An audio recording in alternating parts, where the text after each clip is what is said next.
हमारे देश में मैकॉले के द्वारा जो विषय तय किए गए उनमें से एक इतिहास विषय, जिसमें मैकॉले ने ये कहा कि भारतवासियों को सच्चा इतिहास उनका नहीं बताना है क्योंकि इनको गुलाम बना के रखना है, इसलिए इतिहास को विकृत करके भारत में पढ़ाया जाना चाहिए। तो भारत के इतिहास को पूरी तरह से उन्होंने विकृत कर दिया। सबसे बड़ी विकृति जो हमारे इतिहास में अंग्रेजों ने डाली, जो आज तक जहर बनकर हमारे खून में घूम रही है, वो विकृति ये है कि हम भारतवासी आर्य कहीं बाहर से आए।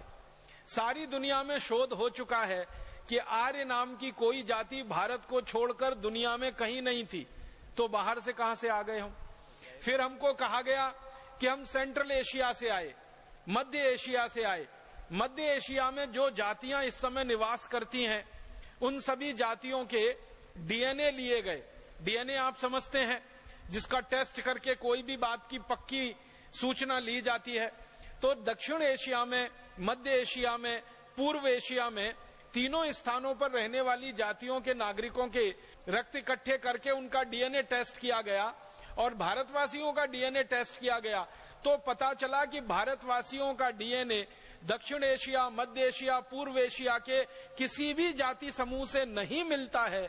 तो ये कैसे कहा जा सकता है कि भारतवासी मध्य एशिया से आए, आर्य मध्य एशिया से आए। इसका उल्टा तो मिलता है कि भारतवासी मध्य एशिया में गए, भारत से निकलकर दक्षिण एशिया में गए, पूर्व एशिया में गए, मध्य एशिया में गए और दुनिया भर में सभी स्थानों पर गए और भारतीय संस्कृति, भारतीय सभ्यता और भारतीय धर्म का उन्होंने पूरी ताकत से प्रचार प्रसार किया।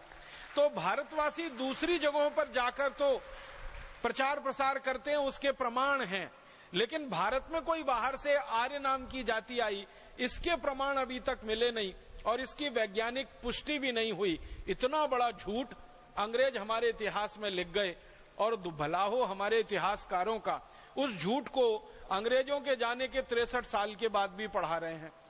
अभी थोड़े दिन पहले दुनिया के जेनेटिक विशेषज्ञ जो हैं, जो डीएनए, आरएनए आदि आदि की जांच करने वाले विशेषज्ञ हैं, इनकी एक बड़ी भारी परिषद हुई थी, कॉन्फ्रेंस हुई थी और वो कॉन्फ्रेंस का जो रिसर्च का बिल्कुल अंतिम निर्णय है वो ये कहता है कि आर्य भारत में कहीं बाहर से नहीं आए थे, आर्य सब भारतवासी ही थे, जरूरत और समय आने पर वो भारत से बाहर गए थे। अब आर्य हमारे यहाँ कहा जाता है श्रेष्ठ व्यक्ति को, जो भी श्रेष्ठ है वो आर्य है। कोई ऐसा जाति समूह हमारे यहाँ आर्य नहीं है। हमारे यहाँ तो जो भी जातियों में श्रेष्ठ व्यक्ति हैं वो सब आर्य माने जाते हैं। वो कोई भी जाति के हो सकते हैं, ब्राह्मण हो सकते हैं, क्षत्रिय हो सकते हैं, शूद्र हो सकते हैं, वैश्य हो सकते हैं। किसी भी वर्ण का कोई भी व्यक्ति अगर वो श्रेष्ठ आचरण करता है, हमारे यहाँ उसको आर्य कहा जाता है। आर्य कोई जाति समूह नहीं है, वो सभी जाति समूहों में श्रेष्ठ लोगों का प्रतिनिधित्व करने वाला व्यक्ति है। ऊंचा चरित्र जिसका है, आचरण जिसका दूसरों के लिए उदाहरण के योग्य है, जिसका किया हुआ, जिसका बोला हुआ, जिसका कहा हुआ दूसरों के लिए अनुकरणीय है, वो सभी आर्य हैं।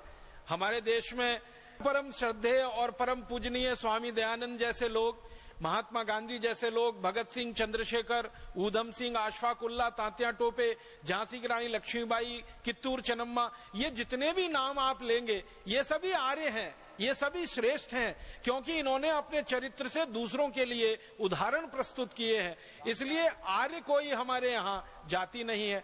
राजा जो उच्च चरित्र का है उसको आर्य नरेश बोला गया, नागरिक जो हमारे यहाँ उच्च चरित्र के हैं उनको आर्य नागरिक बोला गया।